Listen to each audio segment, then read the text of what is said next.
요한복음 12장 25절부터 36절 말씀 중에 35절, 36절만 다 같이 읽겠습니다. 예수께서 이르시되 아직 잠시 동안 빛이 내 중에 있으니 빛이 있을 동안에 다녀 어둠에 붙잡히지 않게 하라. 어둠에 다니는 자는 그 가는 것을 알지 못하느니라. 너희에게 아직 빛이 있을 동안에 빛을 믿으라. 그리하면 빛의 아들이 되리라. 아멘. 모든 것에는 이 적절한 타이밍, 때가 있습니다. 이 때를 놓치게 되면 아무리 좋은 계기라고 할지라도 합당한 열매를 맺을 수가 없습니다.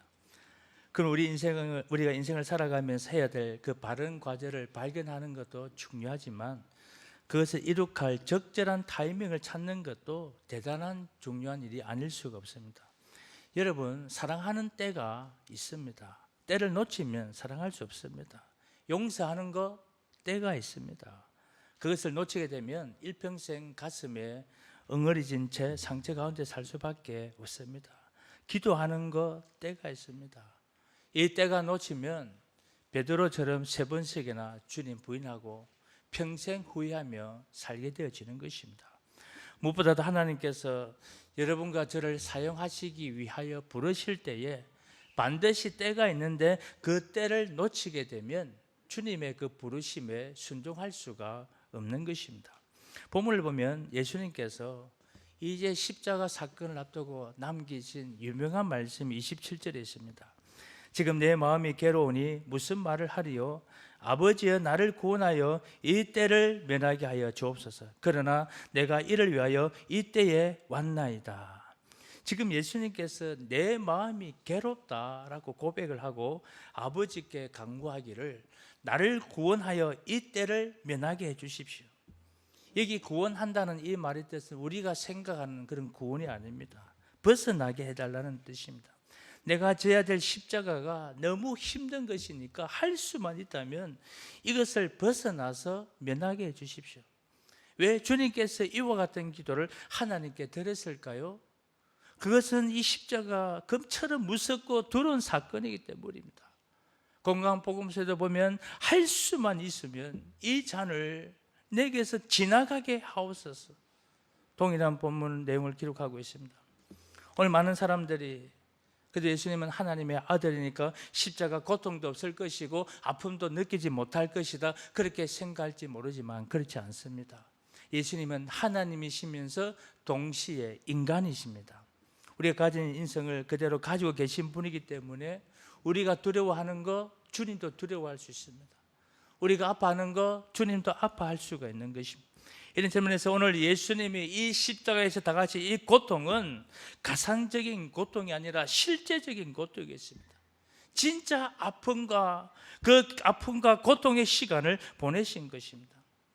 주님이 그 십자가에서 흘리신 이 피는 가상적인 피가 아니라 진짜 피였습니다. 오늘 예수님께서 이와 같은 이 엄청난 이 고통의 이 사건의 이 십자가를 앞에 두었기 때문에 당연히 마음의 고통을 느끼시고 하나님께 이런 소원을 아뢰는 것입니다. 그러나 예수님은 이것을 회피하거나 거절하지 않고 이와 같은 어려운 사건임에도 불구하고 다음과 같이 선포하죠. 27절 하반절에 보십시오. 그러나 내가 이를 위하여 이때에 왔나이다. 나에게 주어진 해야 될 그 과제가 이것이라면 내가 이것을 이루기 위하여 바로 이때에 왔습니다. 우리 여기서 예수님이 말씀하시는 두 가지 포인트를 확인할 수 있습니다. 첫 번째는 본인이 감당해야 될 그 과제를 말씀하신 것입니다. 이를 위하여, 이것은 십자가를 지심으로 말미암아 온 인류를 구원하실 하나님의 계획을 의미하는 것입니다. 이런 점에서 예수님께서 반드시 감당해야 될 그 과제는 하나님이 그에게 부여하신 신적 과제라고 할 수 있습니다. 두 번째 말씀하신 포인트는 이것을 행할 타이밍에 대한 말씀을 하셨습니다. 그것이 바로 이때라고 하는 표현입니다. 이것을 이룩하기 위해서 이때에 제가 왔습니다. 더 빨라도 안 되고 더 늦어도 안 되는 하나님의 설정해 놓으신 이 구속사의 정확한 타이밍에 와서 이것을 행할 것이라고 말씀을 하신 것입니다. 그래서 여러분들이 이 복음서를 보면 예수님께서 여러 가지 많은 기적이나 큰 일을 행하셨을 때에 본인을 숨기시는 장면을 여러분들 볼 수 있죠. 기적을 행하셨는데 아무에게도 말하지 말라 그렇게 당부하셨습니다. 해당장 야이로의 딸을 살렸더니 이 일을 아무도 알지 못하게 하라 그렇게 말씀하셨습니다. 우리 이미 다뤘던 요한복음 6장에 보면 그 오병이어의 엄청난 사건이잖아요. 그 굶주린 군중들, 적어도 2만 명 이상 그 무리를 먹인 사건인데, 그 사건 직후에 예수님이 혼자 산으로 피하셨다 그렇게 기록이 되어 있습니다. 여러분, 이 엄청난 이 오병이어의 기적을 행하신 후에 예수님께서 그냥 있으면 당시에 당장 왕이 될 수도 있고 메시아로 등극할 수 있는데, 그렇게 하지 않고 그 자리에서 떠난 이유가 무엇일까요? 이유는 이것입니다. 아직은 뭐가 아니기 때문에? 때가 아니기 때문입니다. 만일 예수님께서 하나님의 설정하신 그 때를 생각지 않고 자기 마음대로 왕이 되신다든가 메시아가 되셨다면 정말 그가 져야 될 그 십자가는 지지 못했을 것이고, 그 하나님의 구속의 역사는 이렇게 무산되고 말았을 것입니다. 이런 의미에서 우리가 적절한 과제를 갖는 것도 참 중요하지만 이 적절한 타이밍을 갖는 것도 대단히 중요한 것입니다. 내가 반드시 감당해야 될 그 하나님의 신적인 과제, 이것을 발견해야 되지만 언제 이것을 행할 것인가, 그 바른 때를 확인할 수 있을 때에 우리가 하나님의 뜻을 잘 감당해 드릴 수 있는 그런 인생을 살게 되어지는 것입니다. 그렇다면 오늘 본문에서 예수님께서 말씀하신 그 하나님의 신적 과제는 과연 어떤 것일까요? 좀 더 구체적인 내용이 28절에서 33절에 기록되어 있습니다. 먼저 28절을 보면 예수님께서 기도 형식으로 하나님께 말씀하는 내용이 나옵니다. 아버지여, 아버지 이름을 영광스럽게 하옵소서 하시니 이에 하늘에서 소리가 나서 이르되 내가 이미 영광스럽게 하였고 또다시 영광스럽게 하리라 하시니, 지금 예수님의 관심사는 하나님의 이름을 높이는 것이기 때문에 아버지의 이름을 영화롭게 하도록 해 주십시오 그랬더니 하늘에서 음성이 들리기를 이미 내가 너를 영화롭게 했다, 그리고 또다시 나를 영화롭게 하리라 그렇게 말씀하셨습니다. 이미 영화롭게 했다라는 이 말은 예수님의 3년 공생의 사역을 의미할 것입니다. 그 3년간의 사역을 통해서 이미 하나님을 영화롭게 하셨습니다. 그런데 미래에 해야 될 또 하나의 과제가 있음을 소개를 하죠. 바로 그 과제가 무엇이겠습니까? 그게 바로 십자가 사건입니다. 그래서 지금까지도 하나님의 영광을 위해서 행하셨지만 앞으로 더 결정적인 이 사건인 이 십자가를 져야 될 것을 하나님께서 오늘 이 본문을 통해서 말씀해 주신 것입니다. 그때의 29절을 보면 곁에서 사람들이 이 소리를 들었지만 사실 이 내용을 이해하지를 못해요. 영적인 대화라고 하는 것은 성령을 통해서만 이해할 수 있는 것이지 듣는다고 다 아는 게 아닙니다. 그래서 예수님과 그 아버지의 대화를 이 사람들이 잘 알아듣지를 못했습니다. 그럼에도 불구하고 오늘 예수님이 굳이 공개적으로 많은 사람이 들을 수 있도록 이와 같은 기도를 드린 이유가 바로 30절입니다. 예수께서 대답하여 이르시되 이 소리가 난 것은 나를 위한 것이 아니요 너희를 위한 것이니라. 지금 선포된 이 내용은 객관적인 차원에서 일종의 계시적 차원의 선포다, 누구도 부인하지 못할 하나님께서 행하시는 계시적인 선포다, 이런 의미에서 공개적으로 알게 한 것입니다. 그리고 이와 같은 하나님이 행하실 십자가 사건을 통해서 반드시 이루어지게 될 중요한 내용을 31절 32절에 보면 소개를 합니다. 우리 다 같이 한번 읽어보겠습니다. 크게 읽겠습니다. 시작.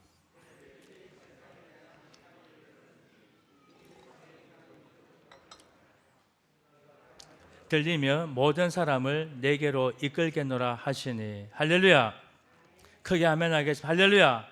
자, 여기 보면 예수님이 십자가 사건을 통해서 일어날 두 가지 현상을 말씀합니다. 첫 번째가 이 세상의 임금이 쫓겨나게 되리라. 여기 세상 임금 누구를 말할까요? 그 당시의 로마 시대를 이야기하는 게 아닙니다. 이것은 마귀 사탄을 이야기합니다. 예수님이 십자가를 지신 이 사건을 통해서 마귀가 쫓겨나게 된다. 두 번째 현상은 예수님이 십자가에 달리심으로 모든 사람이 주님께로 다 돌아오게 될 것이다. 그러니까 예수를 믿는 자마다 구원을 받게 된다는 이 사실을 설명한 것입니다. 자, 여러분, 실제로 주님이 십자가를 지심으로 말미암아 마귀가 쫓겨났나요? 그리고 예수님께서 십자가를 지심으로 말미암아 모든 사람들이 다 주께로 돌아와서 다 구원받는 일이 이루어졌습니까? 사실은 어떤 면에서는 이게 예스이고 어떤 면에서는 노입니다. 왜냐하면 주님이 분명히 십자가를 졌음에도 불구하고 아직도 마귀가 있나요, 없나요? 마귀가 아직 있습니다. 마귀 역사가 있어요. 예수님이 십자가를 졌음에도 불구하고 아직도 모든 자가 다 주님께로 돌아온 것이 아니라 일부는 돌아오고 일부는 돌아가지 않는 것을 보게 됩니다. 어떤 면에서는 오케이, 어떤 면은 아직 아닌 것. 그러나 중요한 것은 오늘 이 예수님께서 십자가를 지시고 죽으시고 부활하심으로 사탄은 패망했다는 것입니다. 이미 패배자가 된 거예요. 오늘 이 시대에 이 사탄의 역사가 굉장히 큰 것처럼 보이지만 사실은 패배자입니다. 그래서 성경이 말씀하시기를 네가 마귀를 두려워하지 말아라, 마귀를 대적하라. 그래야하면 마귀가 너희를 어떻게 하리라 합니까? 피하리라. 믿으십니까 여러분? 믿으십니까? 마귀를 두려워하지 마시기를 바랍니다. 오늘 예수 그리스도 안에 있는 저와 여러분은 이미 승리자가 된 것입니다. 예수님의 그 십자가의 부활 사건으로 말미암아 이미 사탄의 권세는 결박된 겁니다. 다만 아직까지도 이 마귀가 패배자임에도 불구하고 그 잔재가 남아서 오늘 이 시대에 우리를 미혹하기도 하고 세상적인 일을 행하기도 하지만 주님이 다시 오시는 그날, 이 재림의 날이죠. 그때는 마귀는 완전히 결박당하고 무적의 세계에 던져지고 모든 하나님의 백성은 다 구원받아서 하나님 나라에 입성하게 되어질 것입니다. 그러면 우리가 이와 같이 지금도 완전한 그 승리의 날이 올 때까지 구원의 역사와 이 선교의 역사를 행하시고 하나님 나라의 꿈을 이루가시는 이 하나님의 이 신적인 과제에 여러분과 제가 동참하게 되어질 때에 그때 비로소 우리의 인생이 극대화지고 아름다운 열매를 맺는 것입니다. 제가 좀 더 설명을 드리자면 여러분 주님의 사역에 동참한 것만 남습니다. 그 외 나머지 것들 세상 가운데에서 어떠한 일을 하셨던 하나님 나라와 상관없이 했던 모든 일들은 다 흡입니다. 남을 것이 없습니다. 다 썩어지고 붕괴되어지고 없어지고 마는 거예요. 이러면서 참으로 지혜로운 자는 이 땅에서 썩어질 것들, 그 세상의 가치를 붙들고 살아가는 자가 아니라 하나님이 여러분에게 제게 주실 그 하늘나라의 영원한 가치를 붙들고 살아가는 자가 진정한 지혜로운 자인 것입니다. 그리고 우리 모두가 이 과제를 지금 해야 한다는 것입니다. 지금 우리 살고 있는 바로 이때가 하나님이 우리에게 분부하신 이 과제를 행해야 될 때고 이것을 바로 행하는 자가 될 때에 우리가 하나님 나라에 갔을 때에 큰 상급을 받고 하나님께로 인정받는 그런 존귀한 자로 서게 되어지는 것입니다. 오늘 여러분들은 과연 이 땅에 살면서 어떤 일을 행하고 계신가요? 썩어질 세상의 과제에 그 썩어질 것들을 위하여 우리의 인생을 드리고 우리의 시간을 드리지 않습니까? 여러분, 오늘 우리에게 주어진 기회라고 하는 것은 항상 있는 것이 아닙니다. 하나님이 나를 부르셨을 때 지금 순종하지 아니하면 우리의 삶의 때는 지나갈 수 있는 것입니다. 그러므로 오늘 우리가 물어야 될 중요한 질문이 이것입니다. 어떻게 할 때 우리 모두가 하나님이 우리에게 분부하신 가장 소중한 이 과제인 하늘나라의 과제에 참여를 해서 그 하나님께 바르게 적절하게 쓰임받을 수 있을 것인가? 우리가 주님의 과제에 동참해서 때를 놓치지 않고 주님의 뜻을 위하여 살아가기를 원한다면 첫째로 필요한 것이 포기하는 삶입니다. 적절한 포기가 필요합니다. 그래서 일종의 자기 부인이라고 말할 수 있죠. 25절 말씀 볼까요? 자기의 생명을 사랑한 자는 잃어버릴 것이요 이 세상에서 자기의 생명을 미워하는 자는 영생하도록 보존하리라. 여기에 생명을 사랑하는 자, 여러분 여기 생명이라는 이 단어가 우리가 조금 더 쉽게 표현을 하자면 자기 자신이라는 뜻입니다. 자기 자신을 사랑하는 자, 자기 자신만을 사랑하는 자는 오히려 잃어버릴 것이고 자기를 위하여 자기 자신을 기꺼이 포기하고 버리면 참된 자를 얻게 될 것이다. 여러분, 여기에 바로 하나님 나라의 역설이 있는 것입니다. 나를 포기할 때 진정한 자아가 회복되는 것입니다. 나를 깨뜨릴 때 하나님이 정말 주기를 원하시는 그 축복이 나의 소유가 되어지는 것, 이게 바로 하나님 나라의 역설입니다. 여러분들은 다 자기에 대해서 소중히 여기는 마음이 있는데요, 여러분, 나 자신이라고 하는 것이 솔직히 어떤 존재인가요? 여러분, 존귀하고 아름다운 존재입니까? 물론 하나님이 처음 창조하실 때는 그랬습니다. 처음 우리를 만들었을 때 참 아름답고 존귀했다잖아요. 심히 좋았더라. 그리고 하나님의 형상이 새겨져 있는 그 어느 누구와도 바꿀 수 없는 가장 아름다운 존재였는데, 문제는 이 죄가 들어오면서 망가진 것입니다. 오늘 우리가 알고 있는 나 자신, 우리가 보고 있는 나라는 이 존재는 사실 이 죄 때문에 망가진 자아입니다. 그럼 우리 안에는 야망이 꽉 차 있고, 욕심이 꽉 차 있고, 이기심이 꽉 차 있습니다. 우리가 나를 사랑한다고 말할 때에 실제로는 내 안에 있는 욕심을 사랑하는 것이고, 내 안에 있는 이기심을 사랑하고 욕망을 사랑하는 것입니다. 이와 같이 탐욕으로 가득 차 있는 나를 깨뜨리지 않는 한, 하나님이 정말 부어주고 싶어 하시는 그 새로운 차원의 자아를 경험할 수가 없고, 진정한 차원의 그리스도 안에서 이 새 자아가 회복되지 아니하면 하나님 나라의 비전에 동참할 수가 없는 것입니다. 이러면서 우리가 하나님 나라의 사역에 순종하기 위해서는 그 하나님이 부르실 때에 그 부르심 앞에 예스하고 하나님 나라의 백성으로 들어가는 그 단계가 우리 모두 해야 될 첫 번째 중요한 단계를 할 수 있습니다. 아무리 많은 것을 가져도 이 하나님의 부르심을 놓치게 된다면 그는 하나님과 상관이 없는 세상적인 삶만 추구하다가 그 인생은 마치고 마는 것입니다. 누가복음 18장에 보면 그 좋은 예가 나죠. 부자 청년에 대한 이야기입니다. 우리가 이미 잘 아는 것처럼 이 부자 청년은 자타가 공인하는 그런 모범생이었습니다.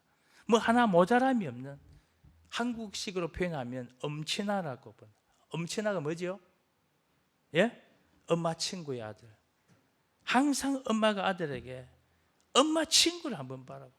걔는 성격도 좋고 공부도 잘하고 말도 잘 듣고 항상 엄마의 친구만, 아들만 칭찬하는, 거기서 나온 유명한 단어가 엄친아라고 하죠. 근데 저는 반대말도 있는 것을 알았습니다. 그 반대말이 뭘까요? 아친아입니다. 아빠 친구의 아들.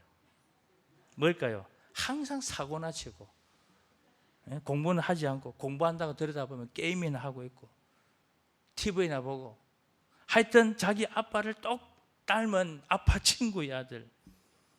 어쨌든 오늘 이 누가복음 18절 나오는 이 부자 청년은 정말 모든 걸 다 갖추었습니다. 어릴 때부터 율법을 철저하게 지켰습니다. 그리고 흠잡을 데가 없는 윤리적인 삶을 살았던 사람, 관리를 했습니다. 그 시대의 가장 최고의 의료기구인 산헤드린, 아마 공회원이 가능성이 있다. 어쨌든 권력이 있는 사람이죠. 거기다가 돈이 많았습니다. 청년이었습니다. 어디에 내놓아도 모자람이 없는 완벽한 사람처럼 보이는데, 예수님께서 그 청년에게 너에게 한 가지 부족한 것이 있다 말씀하셨습니다. 그리고 말씀하시기를 내가 가지고 있는 것을 다 팔아 가난한 자들에게 나눠주고 그리고 나를 따르라 말씀하십니다. 예수께서 내가 가진 모든 것을 팔아 가난한 자들에게 주라는 이 말은 다른 말로 표현하면 너 자신을 버리라는 뜻입니다. 내가 지금까지 자랑했던 모든 소유 다 내려놓고 오직 하나님만이 절대적인 존재인 것을 인정하고 나를 따르라. 그러면 너가 나의 제자가 될 수 있다. 그렇게 말씀하신 것입니다. 그런데 성경에 보면 이 청년이 그 말씀을 듣고 근심하여 돌아가니라. 헬라어 원문에 깊이 들어가면 이 근심하여 돌아가니라는 이 말은 돌아간 후에 다시는 되돌아오지 않았다는 그런 뜻이 있습니다. 그러면 이 부자 청년과 예수님의 만남은 바로 그 만남이 처음이면서 마지막이었습니다. 만일 그때 청년의 마음이 문을 열고 자기 가진 것을 버리고 예수를 쫓았더라면 그는 예수님의 제자가 될 수 있었고 하늘나라 큰 영광에 자기 이름을 기재할 수 있었을 텐데 그 기회를 놓쳤기 때문에 다시는 주님을 따르지 못하는 그런 불행한 인생이 되고 만 것입니다. 성도 여러분, 혹시 저와 여러분에게 이와 같은 실수가 없습니까? 하나님이 나를 부르실 때가 언제나 타이밍입니다. 순종할 때예요. 미루지 마시기를 바랍니다. 내가 조금 더 공부해놓고, 내가 그리고 취업을 준비하고, 내가 좀 더 아이들 키워놓고, 미루지 마십시오. 하나님이 부르실 때에 그때가 내가 주님의 그 말씀 앞에 마음의 문을 열고 나가서 그분을 영접하고 그분을 순종하고 따라가야 될 그 순간입니다. 이것을 놓치지 아니할 때에 우리가 하나님 나라의 과제에 참여할 수도 없고 결국은 낭비하는 인생을 살 수밖에 없는 것입니다. 두 번째, 우리가 주님의 과제에 동참하려면 적절한 위치가 필요합니다. 여기 말하는 적절한 위치라고 하는 것은 낮은 위치를 말합니다. 섬김의 자리입니다. 26절 볼까요? 여기 보니까 주님이 나를 따르려면 나를 섬겨야 된다. 그렇게 말씀하신 후에 나 있는 곳에 나를 섬기는 자도 뭡니까? 거기 있을 것이다. 자, 이 말씀에 하면 예수님은 어디에 계신다는 뜻일까요?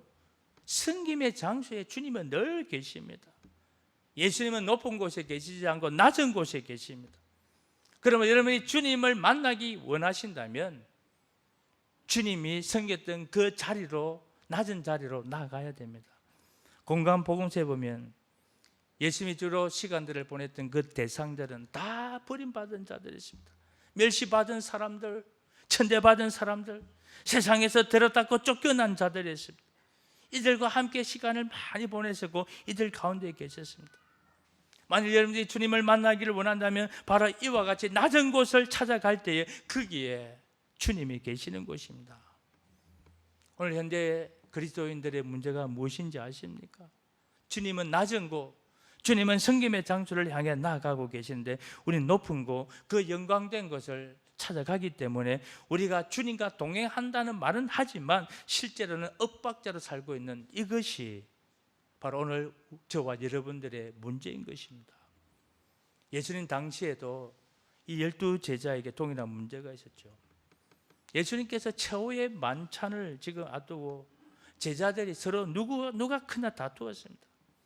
이제 예수님의 최후 만찬이 끝나면 겟세마네 동산에서 기도하시다가 체포되어 결국 십자가형을 처형당하게 되어지는 이런 너무나도 중대하고 심각한 밤을 보내고 있는데 이 철없는 제자들이 누가 더 높은 자리를 차지할 것인가, 이것을 가지고 투쟁하고 다툰 것입니다. 그런데 한번 생각해 보십시오. 그런데 자녀들이 명절 때 인사로 왔는데 이 자녀들이 부모 앞에서 서로 별거 아닌 것 가지고 다툰다고 생각해 보십시오. 그때 부모의 마음이 어떻겠습니까? 그들이 가지고 오는 그 선물, 그 무슨 소용이 있습니까? 부모의 마음은 가진 게 없어도 형제끼리 서로 잘 지내, 그거 원하잖아요. 그런데 그 부모 앞에서 이 형제들이 다투는 때 그 아파하는 그 아버지의 마음, 아마 그때 예수님의 마음도 무척 아팠으라고 생각을 합니다. 어떻게 너희들이 나의 심정을 그렇게도 모르고 있느냐? 나는 지금 십자가를 향해 가고 있는데 너희들은 특권 의식과 명예 의식과 존경하는 그 의식만 추구하고 있다면 어떻게 너희들이 나를 따라올 수 있느냐? 주님께서 그 말을 들으시다 못해 이렇게 말씀하시죠. 너희가 나의 마시는 잔을 마실 수 있느냐? 이것은 바로 십자가 처형을 말하는 것입니다. 그때 야고보가 대답하죠. 예, 그 잔을 마실 수 있습니다. 여러분, 야고보가 알고 대답을 했을까요? 아니에요. 뭘 모르고 대답한 것입니다. 지금 말씀하시는 잔이 무엇인지도 알지도 못한 채 그는 철없이 대답을 한 거예요. 이 야고보는 아무 생각 없이 대답했는지 모르지만 하나님은 이 사실을 기억하셨다가 실제로 12 제자 가운데 가장 먼저 순교의 제물이 된 자가 누구인지 아십니까? 야고보입니다. 오늘 여러분과 제가 이 사실을 참으로 조심해야 됩니다. 우리가 져야 될 그 십자가는 생각지 않고 세속적 허영심에 빠져서 세상의 높은 것을 추구하게 되면 예수님의 참된 제자로서 살 수가 없는 것입니다. 우리가 주님이 계시는 곳, 낮은 곳, 섬기는 위치로 내려가서 그 섬김의 삶을 살면 어떤 역사가 일어나는지 아십니까? 여러분들 26절 마지막 부분에 보십시오. 사람이 나를 섬기면 내 아버지께서 그를 귀히 여기시리라. 할렐루야, 할렐루야. 사람이 나를 섬기면 내 아버지께서 그를 귀히 여기시리라. 우리가 낮은 위치로 내려가서 주님을 섬기고 사람들을 섬기면 내 아버지께서 나를 귀히 여겨주시리라. 이걸 우리가 좀 더 쉽게 표현하면 뭡니까? 하나님이 알아주신다, 그런 뜻입니다. 여러분, 세상이 알아주는 게 더 중요할까요? 하나님이 알아주시는 게 더 중요할까요? 세상 사람들이 알아주는 거 별 볼 일이 없습니다. 잠깐이면 끝납니다. 결코 그 알아주는 것은 오래 가지를 못해요. 진짜 중요한 것은 하나님이 알아주시는 것입니다. 하나님이 알아주셔야 그게 바로 진짜인 것입니다. 그런데 주의 일을 하다가 사람이 알아주지 않는 것 때문에 낙심하고 실망하십니까? 그것 때문에 그리 할 필요가 없어요. 나를 귀히 여겨주시는 그 하나님이 알아주시면 그거 하나면 족하지 않습니까? 주님이 기억하시면 되지 않습니까? 가끔 우리 교회도 보면 정말 낮은 곳이 있습니다. 저희 교회도 낮은 곳으로 가야 될 그런 사역자가 참 많이 있죠. 먼지가 나는 곳이 힘든 곳입니다.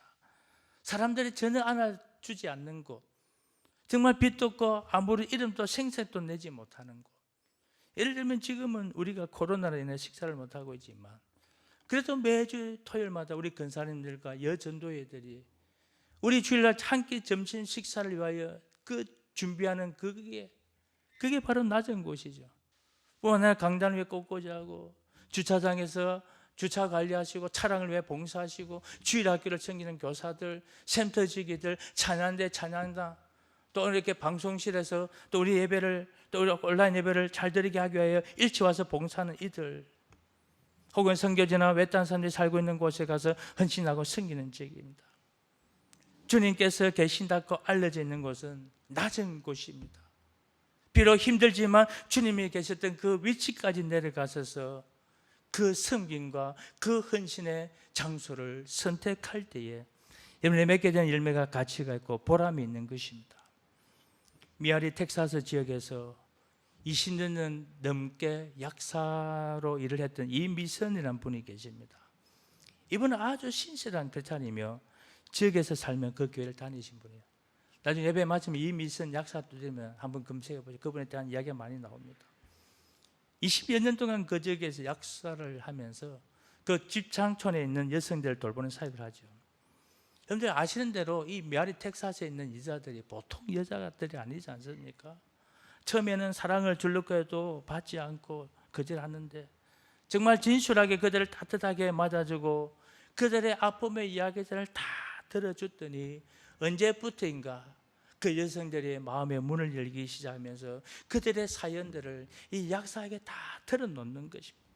시간이 지나니까 이 여성들이 그 약사에게 이모라고 부르고 정말 마음들 아픔을 나누는 좋은 사이가 됐다고 합니다. 그게 일하는 여성들 가운데에 본인이 원해서 온 것이 아니라 가정이 너무 어렵고 힘들어서 할 수 없이 생활을 위해서 오시는 여성들도 있었고 심지어는 설암, 이 혀에 암이 있었지만 그래도 몸이 망가져 가면서도 동생의 학비를 위해서 그 어두운 곳에 와서 일하는 여성도 있었다고 합니다. 그런 그들의 손을 잡아주고 위로해주고 그리고 필요하면 이 약도 공급해주고 이 미선 이 약사는 다른 곳에 가면 훨씬 돈도 많이 벌 수 있고 더 빛나는 생활을 할 수도 있는데 왜 하필이면 누구도 찾지 않는 가장 더럽고 이 초라한 곳에 와서 20년 세월을 그렇게 보내고 있는 것입니까? 질문을 했습니다. 그분의 답이 무엇이냐면 제가 가장 힘들었을 때에 제가 경험했던 하나님의 은혜 때문입니다. 제 인생도 못지않게 비참해져서 죽음까지 생각했던 적이 있는데 그때에 주님이 찾아오셔서 나를 사랑해 주시고 건져 주시기 때문에 할 수만 있다면 이 빚을 다 갚고 싶어서 이 누추한 곳에서 일한다는 그런 고백을 했던 것입니다. 여러분, 세상에서 빚을 진 자가 이 자매는 한 분밖에 없을까요? 우리 빚을 안 졌나요? 얼마나 많은 은혜의 빚을 졌습니까? 얼마나 많은 사랑을 받았습니까? 우리가 많은 것을 받는 데는 관심을 갖지만 내가 받은 은혜를 갚는 것은 우리가 얼마나 냉정하고 소홀한지. 오늘 주님, 우리가 은혜를 받은 사람답게 주님이 가장 원하시는 낮은 장소로 내려가서 정말 우리의 도움을 필요로 하는 자들을 섬기는 그 사역을 감당하기를 원하고 계십니다. 오늘 봉사 자원서 나눠드렸습니다. 내가 가야 할 곳, 내가 섬겨야 할 곳이 무엇인지를 집에 가져가서 곰곰이 한번 생각해 보십시오. 그 낮은 곳에서 우리를 찾으시는 그 부르심에 순종할 수 있기를 주의 이름으로 축복을 드립니다. 마지막으로 우리가 하나님께서 하시는 사역에 동참하려면 적절한 선택이 있어야 됩니다. 바른 선택을 해야 됩니다. 예수님께서 이와 같이 십자가에 대한 말씀을 하시고 듣고 있는 사람들 중에 비아냥거리는 자들이 있었던 것 같습니다. 우리가 율법을 봤더니 율법에 기록된 인자, 즉 메시아는 영원히 산다고 하는데 당신은 죽는다고 하니 이 인자가 누구냐? 그러니까 참으로 주님의 마음에 못을 박을 만한 그런 악한 말을 붙는 그런 사람들이 있었습니다. 그러한 자들에 대해서 35절에 보니까 주님이 이렇게 말씀하죠. 35절 우리 다 같이 크게 읽어보겠습니다. 시작.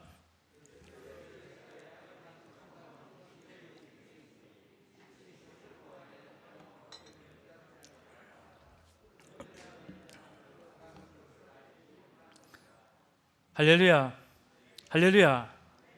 여기 말하는 빛을 무엇을 의미할까요? 그것은 바로 예수 그리스도를 뜻하는 것입니다. 주님이 아직도 계실 때에 빛의 기회가 남아 있을 때에 그 너희들이 빛을 선택하게 되면 어둠에 붙잡히지 않을 수 있다.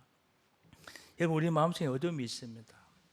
우리 모두의 마음속에는 어둠도 있고 저주스러운 마음도 있고 때로는 절망의 마음, 고통의 마음 다 가지고 있습니다. 우리 마음을 옥죄고 있는 이 장악하고 결박하고 있는 이 모든 어둠의 근세에서 여러분이 벗어나려면 어떻게 해야 될까요? 노력하면 되겠습니까? 결단하고 결심한다고 될까요? 그것만은 절대 되지 않습니다. 오직 빛 대신 예수님이 내 안에 들어오실 때만 이 어둠이 떠나가는 것입니다. 나의 노력으로 어둠을 물리치는 것이 아니라 빛 대신 예수 그리스도가 우리의 어두운 마음을 장악하게 되면 이 어두움은 자연히 떠나가게 되어지는 줄로 믿습니다. 빛 대신 주님이 오셔야만 해결이 되어지는 거예요. 내가 아무리 보활보당 쳐봐도 소용이 없습니다. 주님이 오시지 않으면 인생의 문제는 해결되지 않습니다. 오늘 많은 사람들이 어둠의 삶을 살고 계시고 어둠에 붙들려 사시는데요, 한견 탓을 하는 분도 있고 어쩔 수 없다고 그렇게 말씀하는 분도 있지만 사실은 선택 때문입니다. 여러분이 빛을 선택하지 않으면 결국 어두움에 끌려갈 수밖에 없는 것입니다. 그러나 여러분이 어떠한 어려운 상황일지라도 그 빛 대신 그 예수를 택하면, 그 예수 그리스도가 여러분의 인생의 중심에 들어오시면 여러분들 변화시켜 주시고 새로운 능력의 창을 열어주실 줄로 믿습니다. 오늘 우리 안에 오셔서 내 마음 중심에 이 빛 대신 예수 그리스도는 바로 그리스도의 영으로 우리 안에 계신 성령님을 말합니다.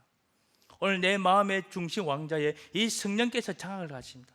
내 생각과 너과 모든 것을 이 성령이 다스리기 시작하면 어둠은 떠나가고 자유가 찾아오고 불안과 공포가 떠나가고 주님 안에 주실 수 있는 참된 평화가 우리 가운데 임하여 주실 줄로 믿습니다. 성도 여러분, 우리 인생이라고 하는 것은 정해진 시간 안에 사는 게 아닙니다. 여러분, 우리의 날이 영원토록 있는 게 아닙니다. 생각보다 인생의 시간들은 다 빨리 지나갑니다.